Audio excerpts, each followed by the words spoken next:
Okay, morning. Let's start lecture for 246.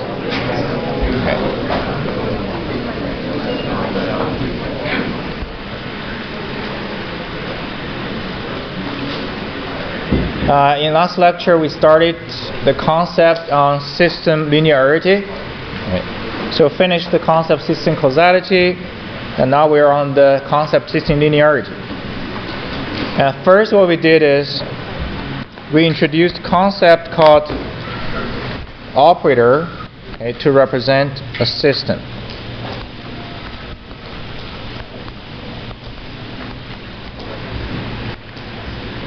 Because what a system does essentially is to act upon the input x of t and produce an output y of t. You can consider input x of t as a function, also output as a function. So what the system does essentially is it's some sort of complicated action acting on this function input and produce another function as the output. Okay. So we can use an operator symbol. So M here, we can call that an operator, because really there are different kind of operations or actions the system can take. So we can use this M to represent the system, and that's what we're going to use to show how to show students is linear or non-linear. Okay.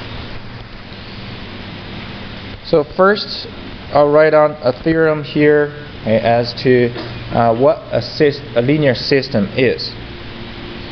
So the theorem is very simple. A linear system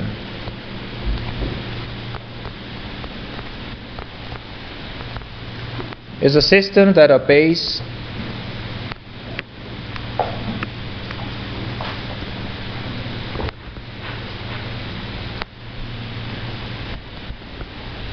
the properties of two properties. The first one is called homogeneity.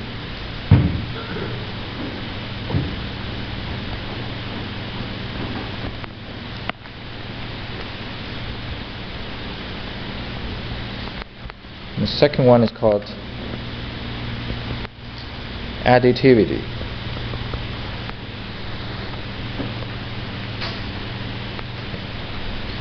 So if a system follows these two properties, homogeneity and additivity, then this system is a linear system. Okay, so we'll look at the detail. What is homogeneity and what is additivity?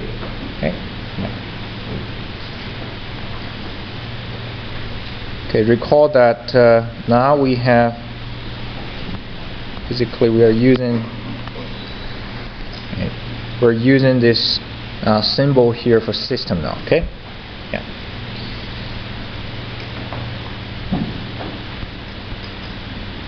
And the first four, okay?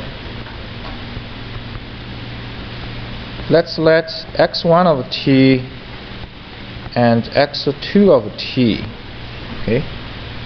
Let these two are two inputs. So we have two inputs at here.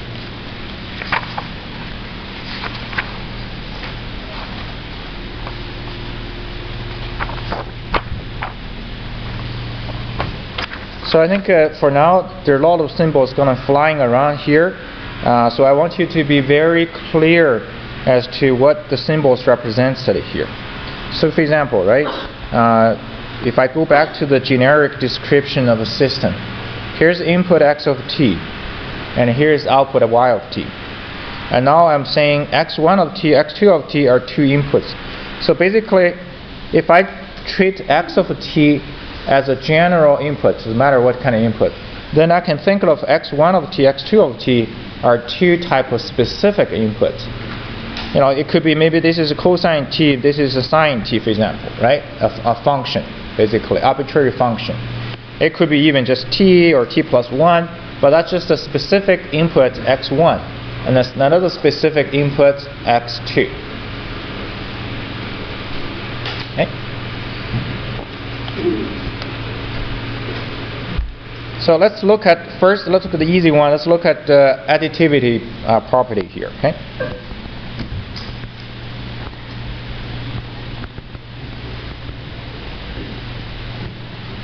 Let's look at the additivity.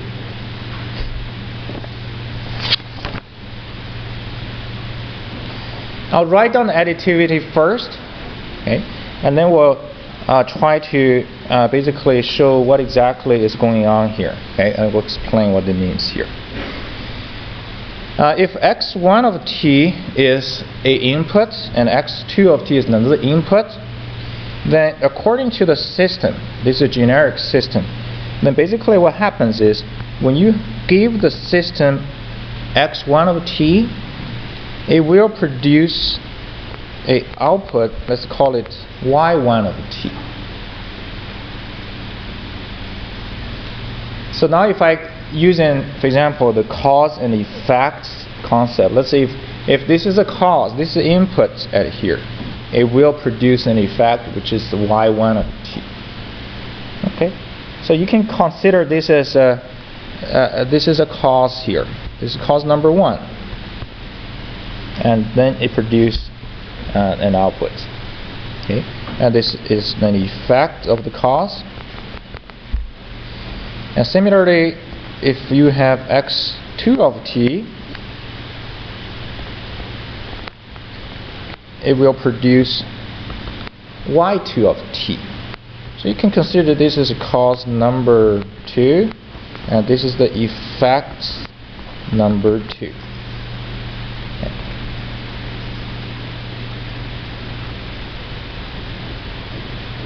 And now if I use the operator expression to describe this process at here, then what happens is your output y1 of t, right, is produced by applying this operator m, which represents a system, to the input, which is the cause number 1, x1 of t. So in this case, we don't know what action is. As I said, it could be a derivative action, integral action, simple as that. It could be a more complicated combination of actions. But that operator represents a system. Acting on the specific input x1, produce a specific output y1. Similar here, a specific output is produced if you change the input to x2. Okay? Yeah. Now the question here is,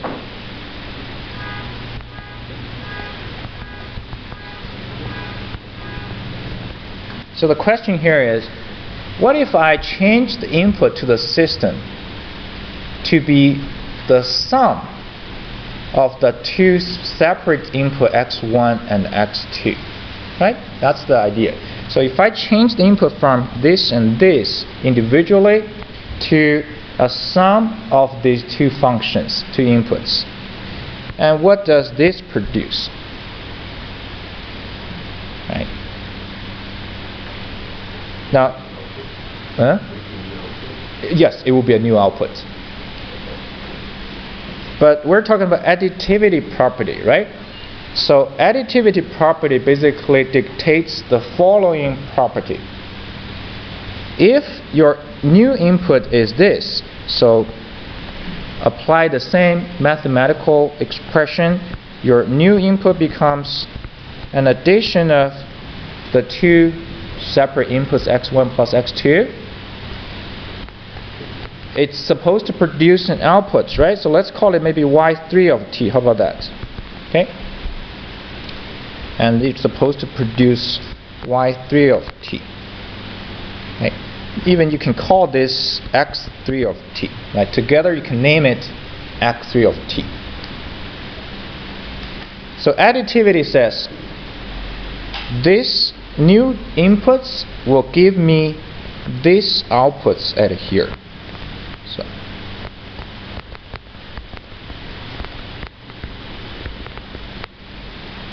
So this is additivity.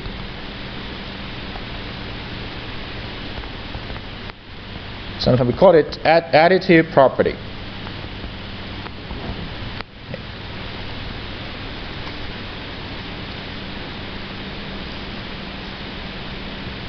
So I'm trying very hard to give, if you just look at this one here, understand this is doesn't make any sense. So there's M, there's X1, there's brackets, this and that. So what exactly does it mean? So you got to understand what are we referring here, right? So this X1, X2 represents these inputs. Now inside the big bracket on the left side is a sum of the two separate inputs. So if the sum of the separate input together, the output is exactly the same as the sum of the separate outputs, okay, from X1 and X2 separately given to the system.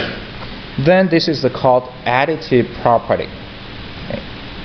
If a system behaves like that, that means the system satisfies the additive property. And that's part of the linearity we wanted to show. Okay. So the additive property. Okay, that's exactly what this expression means at here. So I'll give you a specific example, okay, instead of just the symbols at here. And we actually will try to show later, okay, but now I'm just trying to illustrate what additive property means. Okay. For example, if we have a linear system, so given a linear system, which we'll show that later, okay, for now let's see, just consider we have a linear system. And the system inputs is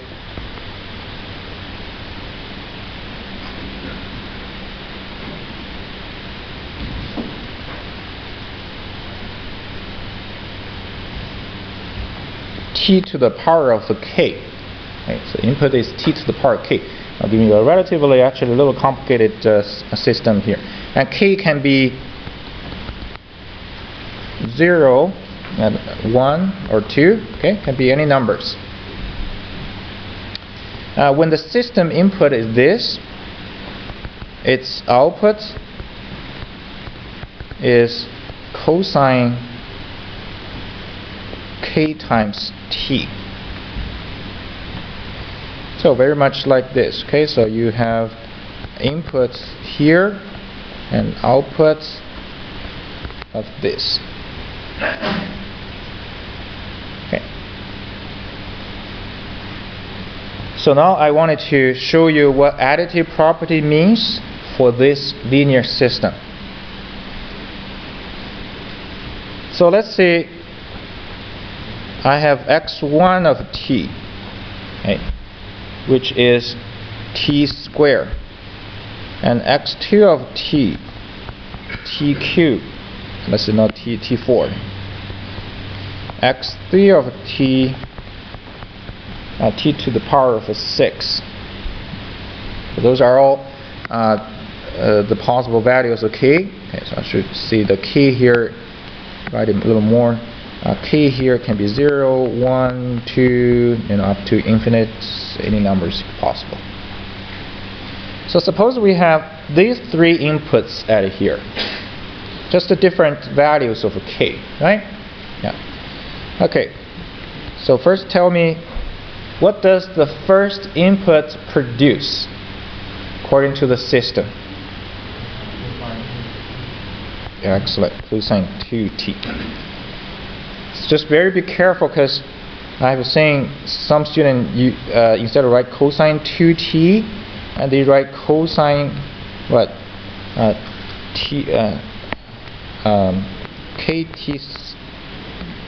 kt squared. Okay. So you're thinking just replacing the t with a tk, but that's not the case. Okay, yeah. And if the input is t to the power 4, cosine 4t and cosine 6t. So maybe I should call this as y1 of t, y2 of t, and y3 of t. Alright, so each input will produce a different output at here. Now if my new input is a combination, it's a summation of x1, x2, and x3. So summing these three together, and they're supposed to produce a different output now, right? Let's call it y4 of t. And what would be this new output now?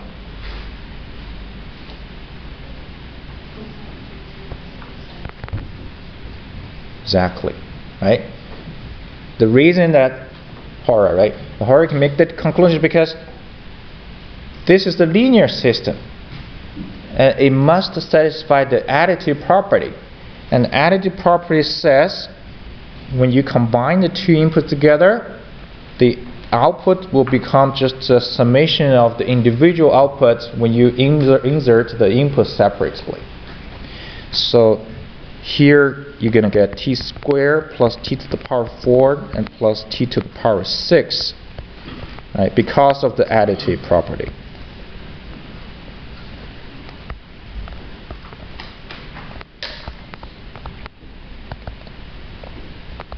Okay. So that's an illustration of deriving a system output, linear system output, if you happen to have this separate inputs available. Okay.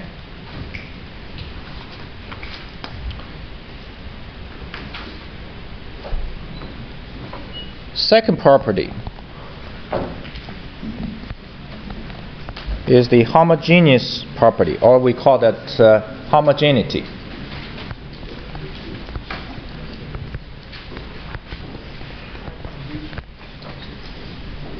Any questions so far? Okay. So from now, you probably yes. So the linear systems must satisfy that. That's right. That's right. Yeah. And we'll write down at the end basically, if a system satisfies the two properties, it's a linear system. And if it's a linear system, then it must give you the two properties. Yeah. So what is the homogeneous property then, right? The homogeneous property says this.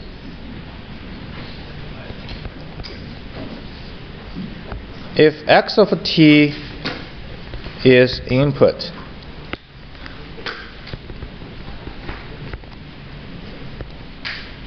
and c times x of t is another input,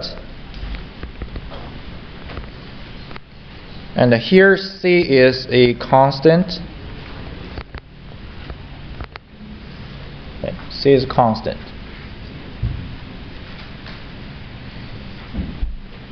Then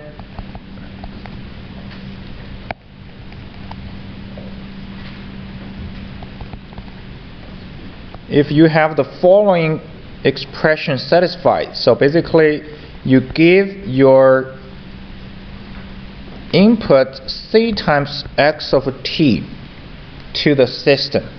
Right, so this is basically means you insert c times x of t into the system, it will produce certain outputs, right?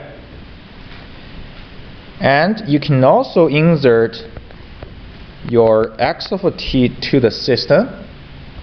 It will also produce certain output.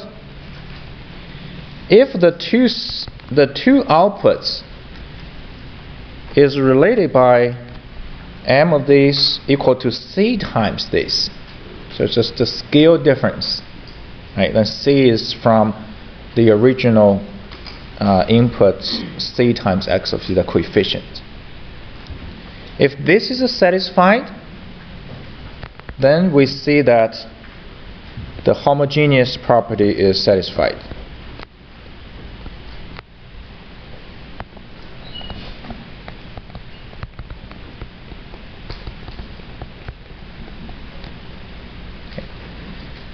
And this looks a little bit simpler than the additive property. Okay. So basically, if you have a system input x of t producing an output, now if you scale it up by a multiple of c, okay, so 2 times, 3 times, or half, 1/2, a fraction, and the system is linear, then now the new output of the system, right, will be just the scale c times the original output m of t. Okay, that's homogeneous property.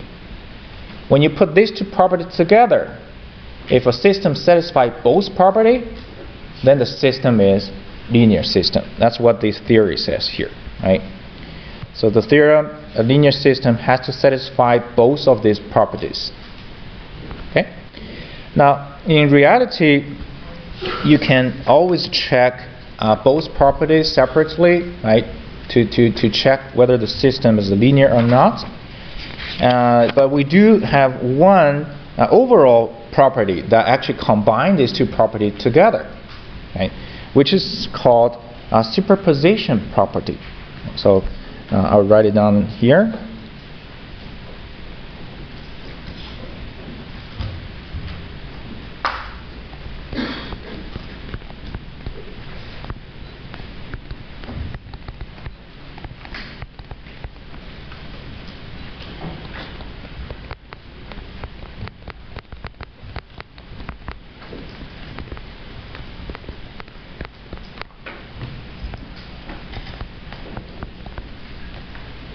Okay. Superposition property. So what superposition property says is this: m times m of c1 x1 of t plus c2 x of t equal to c1 m x1 of t times c2 m x2 of t. That's superposition. It's a very important property. It's you know, I often see every courses, right, at the end of the term, at the end of the course, there's always a couple things that you probably should remember, not for the rest of the life, but at least for the rest of your study, or even at least for the rest of the term or year. Okay, and this is one of the things that you should remember out of this course. If people says, what did you learn in 246? Superposition property, that's what I remember, right? That's one thing. Okay. So each course there should be a few points that actually really imprints in your brain. Okay, superposition property. This is essentially a combination of the homogeneous property and the additive property. So if you look at this one here, you have additive here, right? And you have a C1 times this, C2 times this, and that's the homogeneous property. Okay, so when you check the system linearity, you could just check this. But as you're going to see in our exercise and examples next, most of we're going to check the property separately. Yes. I've got a question regarding the example of what the screen showed. Yeah. So for like a y naught t, instead of the cos q3 plus cos 4t and cos 16 stuff, t squared plus q 1t. Oh yes, yes, you're absolutely right. What did I just write here?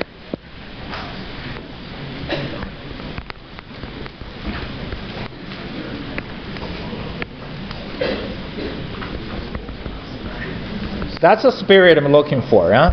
Everybody's quiet. This is authoritarian. You know, you shouldn't be afraid of me. Right? This mistake is too obvious. Yeah. Cosine 2t, you know, you're adding together. Okay. Excellent. Good point. What's your name? What's your name? The one. What's your name? Yeah. Eugene? Yeah, thank you, Eugene. Yeah. You don't need to applaud, so. Anyway, yeah, give him a round of applause. That's good. Yeah. Okay. Now let's look at a few examples. Okay. how do we check system linearity? By applying the homogeneous and additive property. Oh, okay. And I was told that there will be a fire drill today.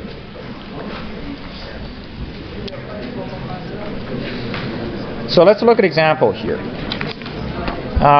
This example here, let's suppose that you are going to Starbucks buying coffee.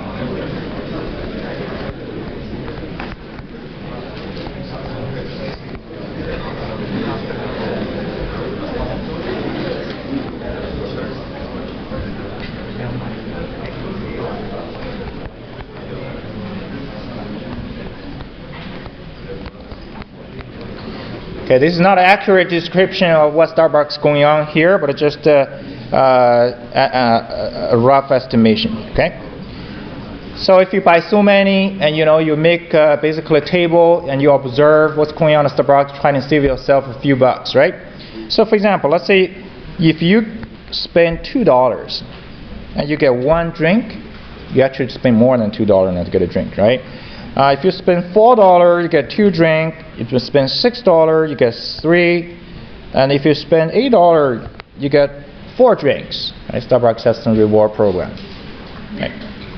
Okay. So this is the observation. Okay, you see that when you purchase coffee at a Starbucks. Now, if I let the input is the dollar input, okay. And then the output is y equal to the number of drinks. So by simply looking at this table right here, I guess I can immediately, as an engineering student, I can immediately see that what's the relation between the input and output? Y is the half of the inputs here, right? Yeah.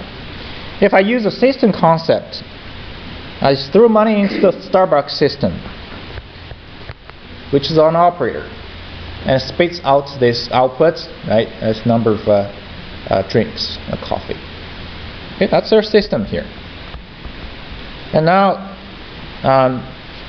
we're wondering, okay, not just us, is the Starbucks system linear system or not? Okay. It's a little bit nerdy, but that's what we're wondering here. So how do we do that, right? So we use this additive property and the homogeneous property to check.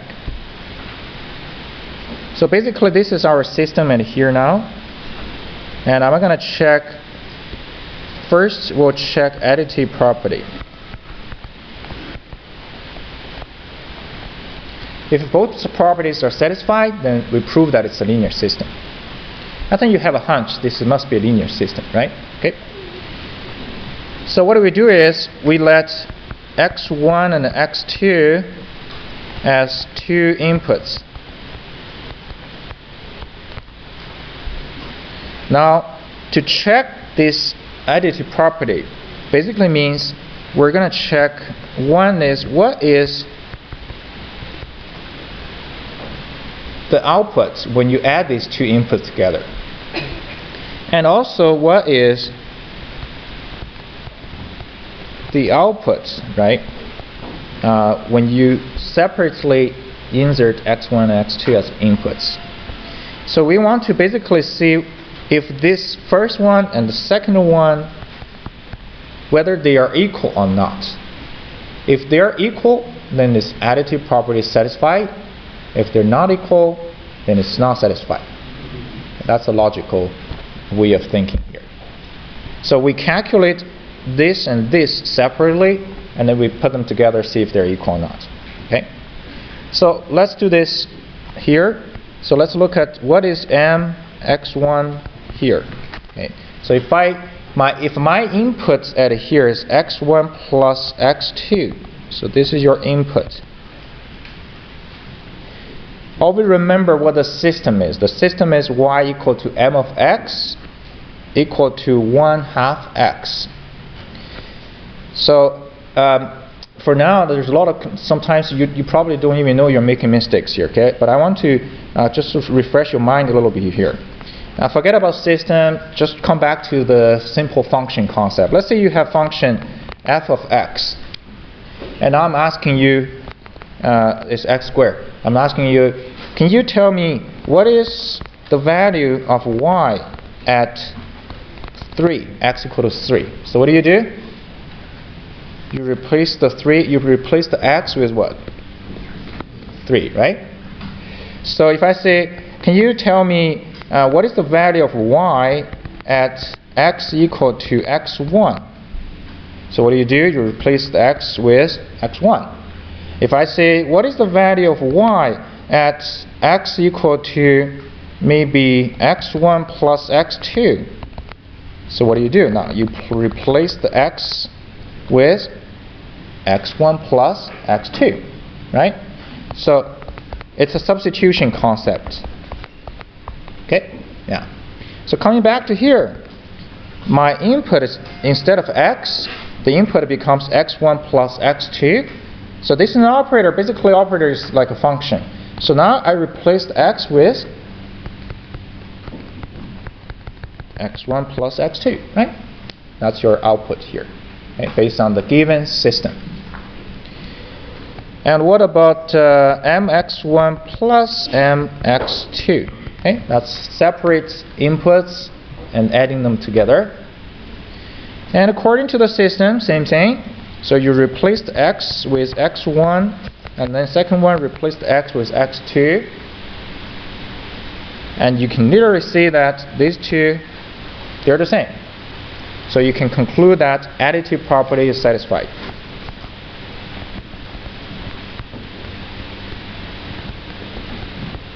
Okay. So the system satisfies additive property, but not yet. You want to prove the homogeneous property satisfied before you can draw a conclusion the system is linear. So now the next step is to check the homogeneous property.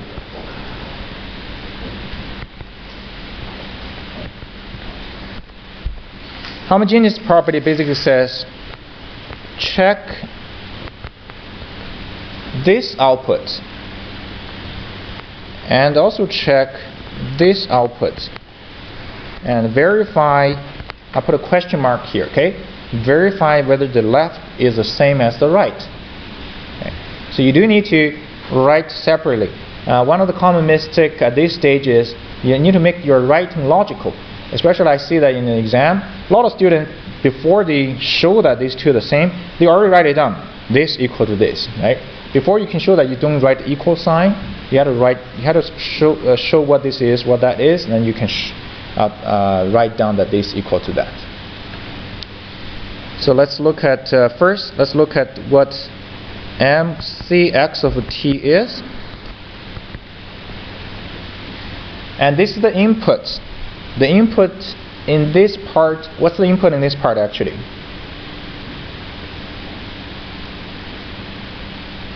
Input in this part is c times x over t, right? This is your input here. Remember, inside the bracket, that's your input. If this is the input given the system at here, then the output will be 1/2 times c x of t. Okay. And then what about c times m of x of t? Okay. The input is x of t, so when input is x of t, the output is 1/2 x, and then times c. So c times 1/2 x of t. Right. So now you can show that these two are the same. So basically, the homogeneous property is satisfied.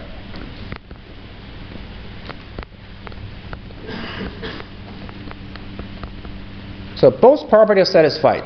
That means you're dealing with a linear system.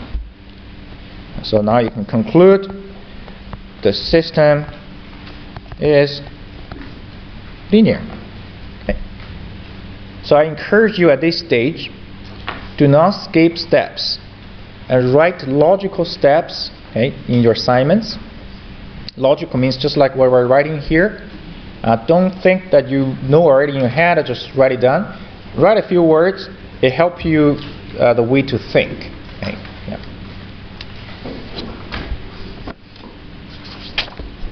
Okay, so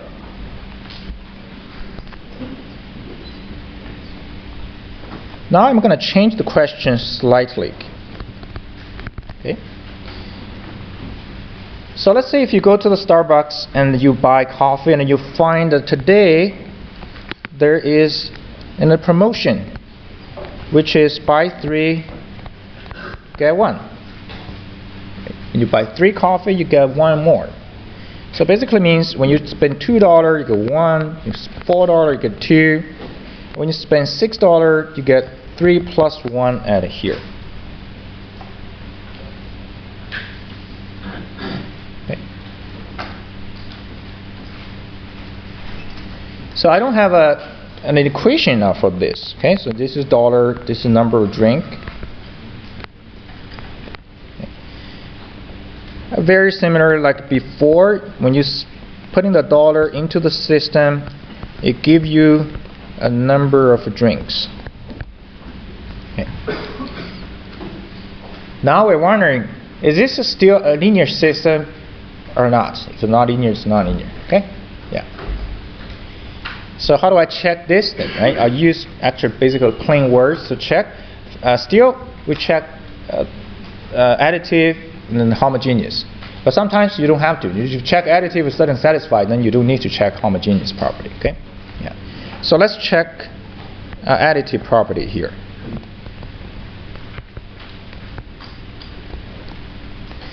Additive property basically means, okay, this is the input. Let's say this is the input 1, input 2, and this is input 3. Now, if you observe, the input number 3 happen to be what? Input number 1 plus input number 3. $2 plus 4 equal to 6. Okay. So I want to check if I give the system inputs $6. Okay. If I give the system a $6 here, and which is basically $2 plus $4 for the 6. According to this promotion, how many cups do we get? 4 cups. And this $6 happened to be basically an addition, a summation of $2 plus $4, or input number 1 plus input number 2. So then maybe I should check, if I give input number 1 separately and input number 2 separately, so put a $2 into it and put a $4 into it, $2 into it, you produce 1 cup. $4 you produce 2 cups. So together it's 3 cups. So you see now, you can literally see that this and this, one is the left side of the additive property, the other is the right side of the additive property, but they are not the same, right? One is 4, the other 3. So it's good for customer, but it's mathematically it doesn't look like very good, right? It's not a linear system. Okay. As a matter of fact, okay, let's come back to general one here, and then it's another example here, and then I want you actually to try yourself. We show that y equal to 1/2 times x is a linear system. But I want you to show that when your system becomes 1/2 x plus 1, so the difference is only here, right? We added a constant here. If this is a new system, okay, this is a new system here, will this system be a linear system or a nonlinear system? Take a guess first, maybe. Some say nonlinear. Yeah, I guess I kind of hinted.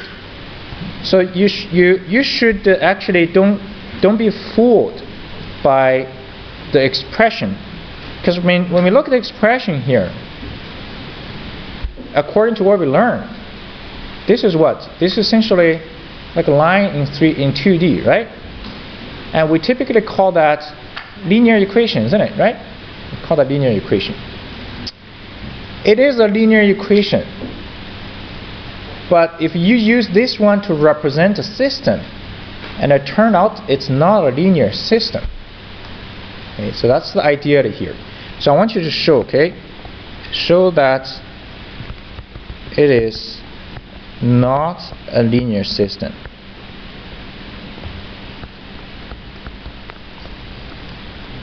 As an exercise you do yourself, it's not very bad. You can just like we did, check the linear, homogeneous, and additive property. Okay, so I do have a few more minutes. I want to do a little bit more complicated one here.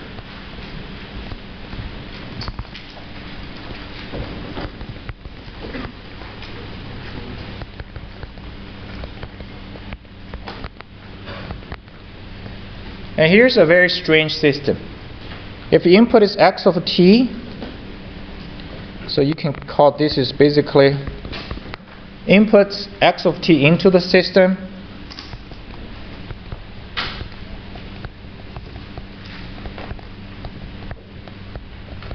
and the system give us shifted input, two shifted input. There's shift x of t to the right by 2. There's also a flip here, flip first and then shift left, and then you get another one, x of 2 minus t. So that's this system here, and I want to check if the system is a linear system or not.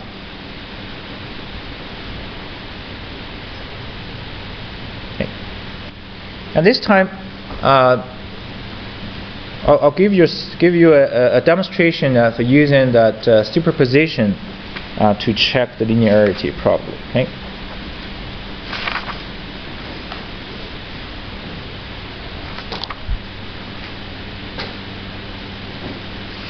Well, actually, let's do it separately. I think it's probably better to do it separate here. So let's check additive.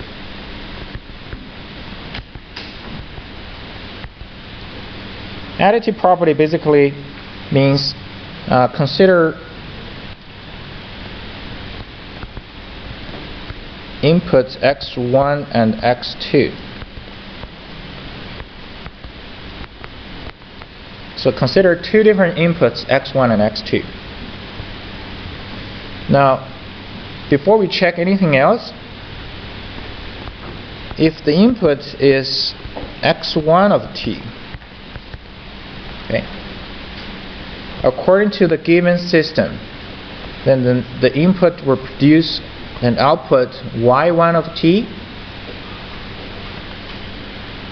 And what is the output at here? So you will replace the x with x1, right? So then the output in this case here, what do I write? That's right. Excellent. Yeah. Good. Don't touch t, okay? Because you're only replacing the x with x1. Similarly, if my input is x2 of t, then the output will be x2, t minus 2, x2, 2 minus t. Okay, that's what happens when you give the system a separate input, x1 and x2. Now, checking additive property basically means let's check what is the system output when you change the input to x1 plus x2.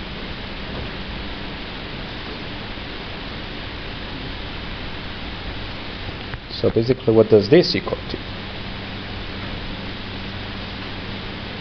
So I often introduce a complement variable here to help with the understanding here. So let's introduce temporarily another variable. Let's call x3 as this new input, right? So x1 plus x2 equals x3. That's the new input. So basically, we're talking about here is with the new inputs as x3, and what is the new output, right? That's basically what we're trying to get. And don't forget what x3 is. x3 is x1 of t plus x2 of t.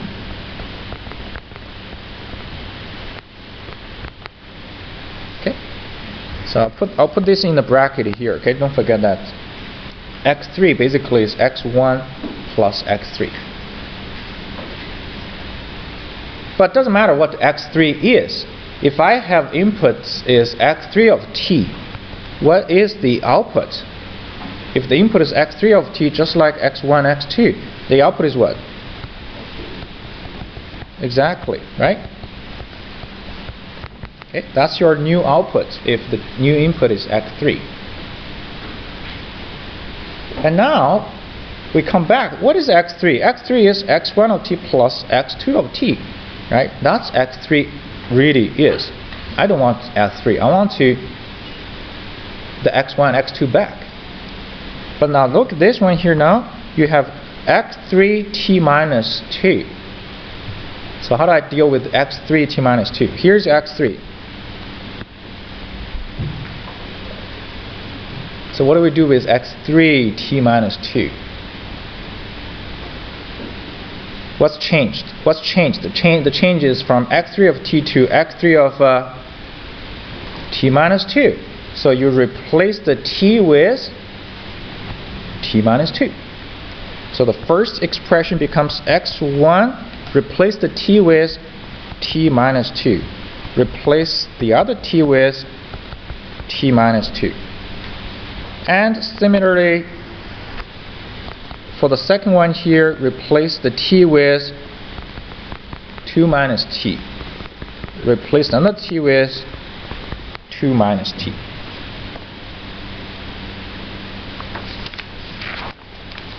Okay? That's it. That is basically the left side of the additive property, right? What's the other side? The right side additive property is to check this plus this.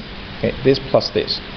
And that plus that is quite easy because we already have both expressions written down at here now. You just add the 4 terms together, right?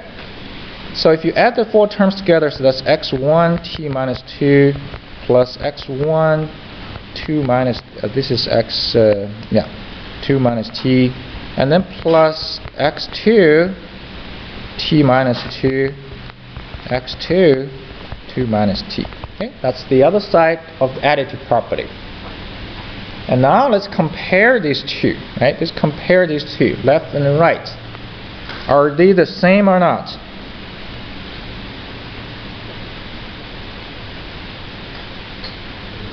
They're the same, right? So just a little bit arranged differently. So this x1 here, x2 here, so they're the same. So basically means additive property is satisfied. So next you should show the additive, the homogeneous property. I think I'm going to do that in next lecture. Okay. Any questions so far? All good?